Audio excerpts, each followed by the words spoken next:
Hey guys, this is Kirop speaking, and in today's little dev update we are going to take a look at some of the new features of the Light Campaign v4.1 that is coming as the next big update.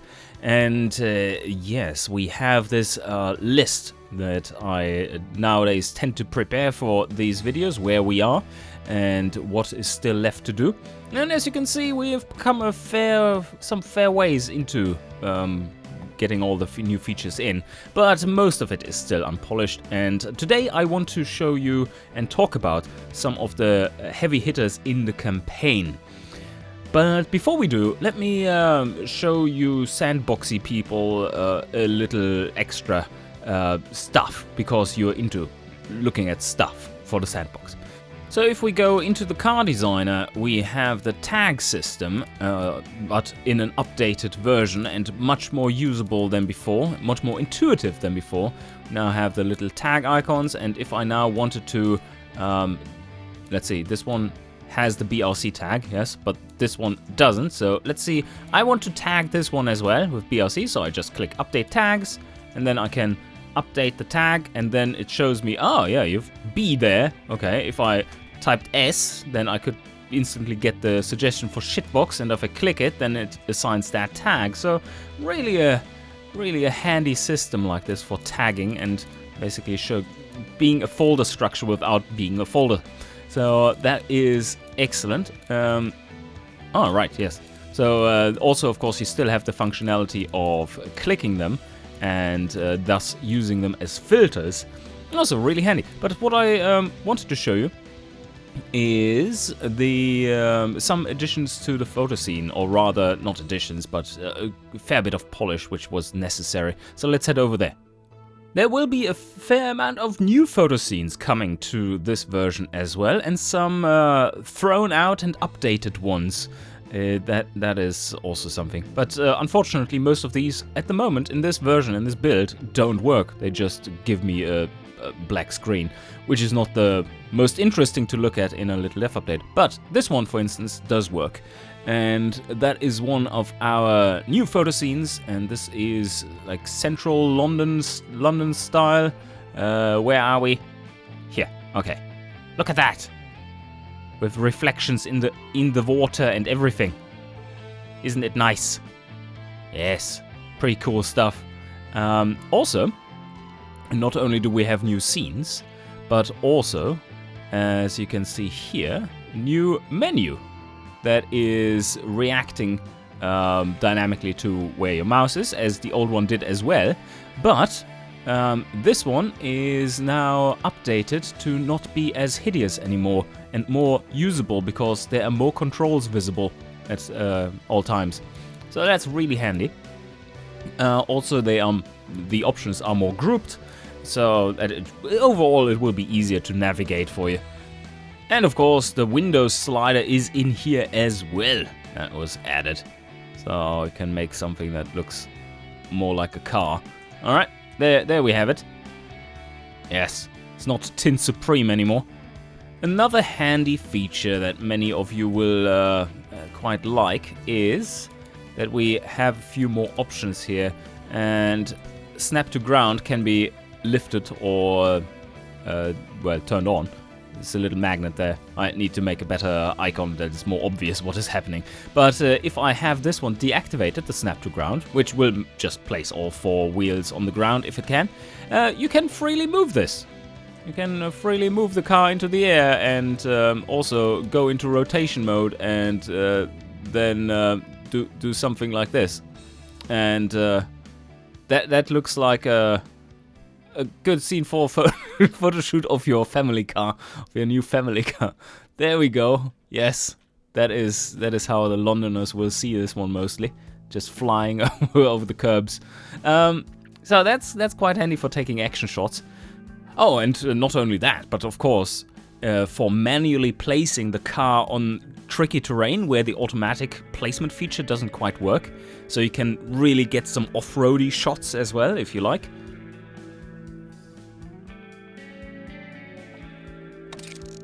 That what you just saw there was a new feature that we have in there, that is loading screens with the various shots you have taken yourself, or ones that have been previously put into the game by us as defaults. And that might be quite cool for systems that are a little slow, because it loads that one picture. It is of something you can relate to, and it's nice looking, and you don't have to watch a spinny logo for like 10 seconds. On faster systems, it will be so quick that it doesn't make that much of a difference. Should still be a nice touch though. But anyway, so we have generated a shit family car, it looks like. Let's beef this one up a little before we continue with production. We do have in here the very first iteration, let's call it that, the very first draft of a customizable painting and rocker cover choice for the engine. There will be a lot more to this though, please keep that in mind. And we currently only have like one to choose from, and that one can of course be painted to your liking. That's oh well, that one really can't. Gotta activate this one though and do something. Let's paint it red, because why not, right? So there we go. Now you have a red engine, cylinder head, top end. Top end is red. If they're not shiny metallic, then of course you also can paint them like this. But this whole system is this is not what it is going to be like. This is just for testing purposes, and of course this name isn't the most intuitive either. You're not going to go like, yeah, I think I'm going for the 6007D33 rocker cover, and that I think looks a lot better than the DB31 86. Yeah, I just read that part there. I can't make that shit up. Oh, regarding the convertible stuff, it's still not in here implemented, but I did have a few more thoughts about that, and let me show you the very rough first draft regarding stats. All this is subject to change, of course, but it should give you a decent overview of what this new convertible business is all about, and that is the following. So we do have our categories of hardtop and softtop, and that will remain. But within the hardtop and softtop, you can choose between 3 different options each. And the difference between softtop and hardtop will be something along the lines of softtop being less comfortable because, well, it doesn't dampen the noise as much, and the engineering time will be lower. The production units will be lower for those. The maintenance costs will be just about the same, and the weight, of course, will be lower, and the cost will be lower. So that seems just like the cheaper option, Kirop, doesn't it? Well, there's a kicker here, a very interesting kicker, and that is that the lower options, the removable softtop and the manual softtop, are more of a convertible than the equivalent hardtop variants, because they are harder to remove. So the hardtop is harder to operate if it's manual or, a removable hardtop, and thus less people will use it as a convertible. Those are, however, more comfortable and more prestigious. So you have a bit of an interesting aspect of that here, and that is that the softtop convertibles, they are more convertible than the hardtop ones, which makes them score higher, but their stats are lower, but also cheaper. So that's kind of an interesting compromise there. And as you can see, now we've chosen a convertible, and that is that one, and we do get 3 options, which are... There we get 3 options, which are not hooked in yet, so that is coming soon. But I'm going to slightly optimize this, and then we have a pretty good setup for first car. Alright, now finally, let's get to the start of dealerships and the new sales model. So as I've probably already mentioned before, dealerships and the sales model make for immense changes to how the campaign plays. Those are not some minor things in the background and it still feels the same. No, this is like completely different. And this was planned for since like 5 years ago. Not exactly all these details, but the gist of it was. So anyway, we do have our car sitting here. And what you now do is no longer adjust your margin, but you still are shown your margin. But instead, you are setting a fixed price. Coming soon? No, it's not coming. Yeah, I guess it's coming soon for you, but not for me anymore. So yes, you are setting a fixed price, and that price is the sales price of your car that you get when you sell it to the dealers. You don't get any margins on top of that. This is the price you get. So that means whenever you sell a car, you sell it for this value. And this will of course be adjustable over the course of the car's lifetime. That is not implemented yet, but it will be. And this means that there are no more wild fluctuations in how many cars you sell, where the automatic price adjusting AI goes wild and adds like 150% margin to them and all that stuff. That is no longer happening, which in turn makes the forecaster a lot more powerful because it's so much more reliable. And well, there you can see that this is let's deactivate our first tooling. We don't care about the money because we have the money.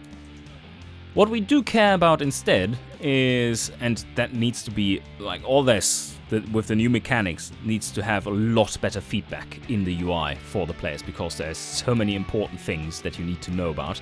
For instance, this one is super important, of course. Sales price. Your average sales price or average budget in the demographics, as well as the spread. That's the 1 sigma value, I believe.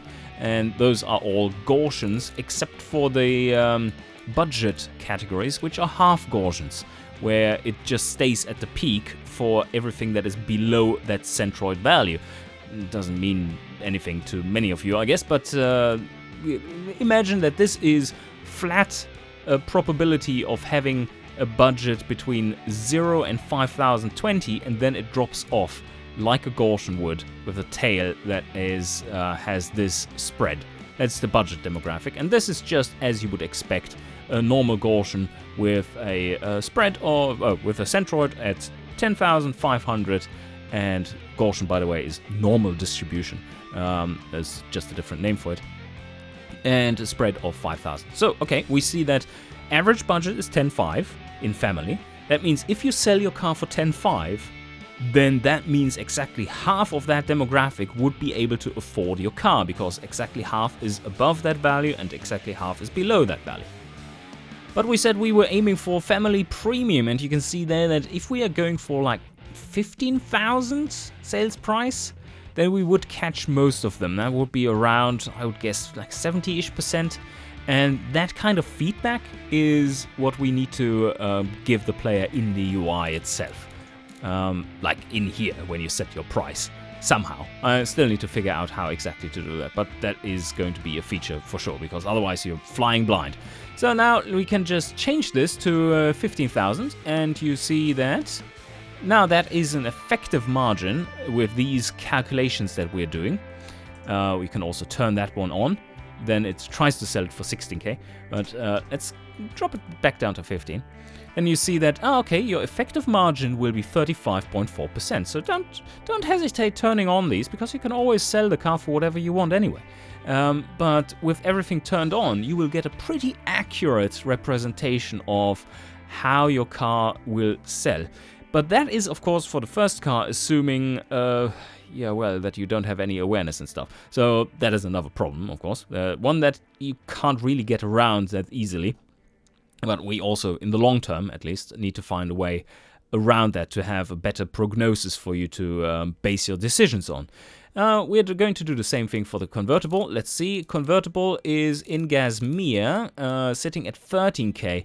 I think we're going more for the convertible premium. So if we also sell this for 16k, is it harder to produce? No, same production value basically. So yeah, let's also aim for 15k. That's fine. So now, of course, this all shows loss because it's based on awareness and happiness and stuff that is very much below what you would expect in the long run. But I guess we'll be fine. And this is nicely set up, so let's just sign them off and then we talk more about the details. Alright, so here we go. We are selling a few cars, and as you can see, we are not selling that many. And that is because we don't have much awareness. Let's go through first the dealerships and then the new systems connected to that, which is also, of course, the sales model. Alright, let's talk about the big topic, or rather the big topics. And those two are so large, in fact, that I'm going to make a little summary here in this video and then make an entire separate video about it, where I show you more of the details and more about the in-depth game mechanics. But for you to get an overview, I think this will suffice. In order to get to the sales model, we first need to talk about dealerships, even though those two are very tightly intertwined nowadays. So, or rather, in the next version. And we have 3 different main effects that we need to track through the dealership stuff. And that is dealership happiness, the awareness, or your company awareness in the various demographics, and then dealership size.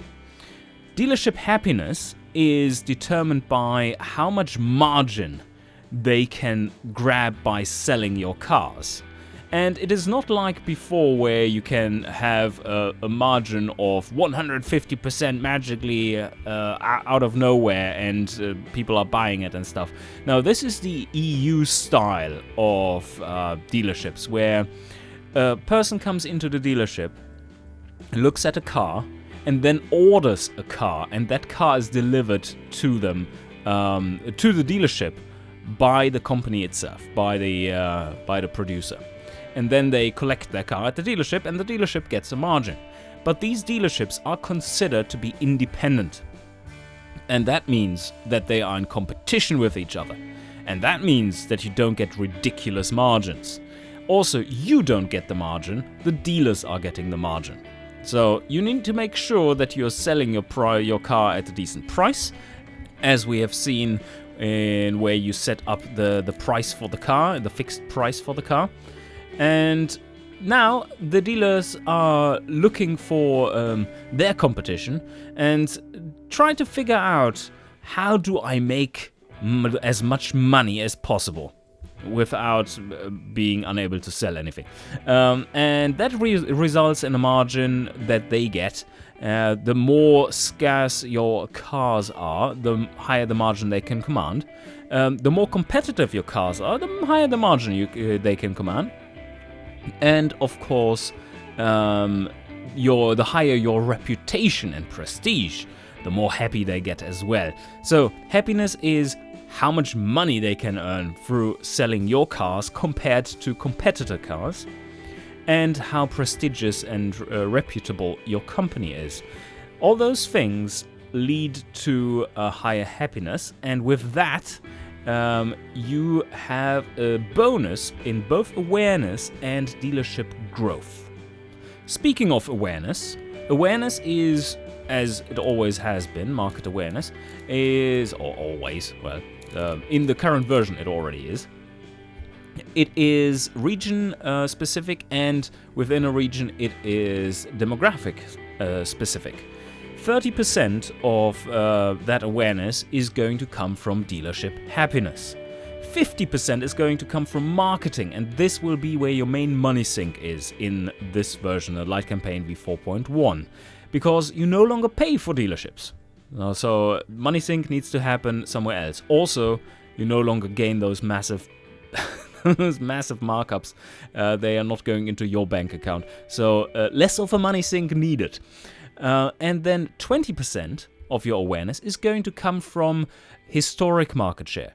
If your company has sold many cars into the same market, then those people will know about your company and then consider, or be at least aware of that you exist and that they might want to buy a car from you again.